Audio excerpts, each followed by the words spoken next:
Are these boots actually waterproof? Are they comfortable? Do they fit well?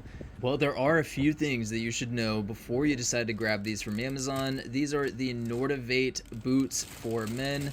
And there's been a lot of snow and ice recently. I've been wearing these around and they have worked great. They still look amazing and they're definitely keeping my feet dry. And they're actually fairly easy to slip on and off, but once you have them on, they don't budge, they don't move at all. You can see the extra grip on the bottom of the shoes there is really nice for walking around in the snow or the ice, making sure I don't slip around. And as you can see here, they hold up really well in the actual snow. No problem with my feet getting wet, my socks getting wet. It definitely stayed warm as well. Didn't have any issues with my feet feeling cold.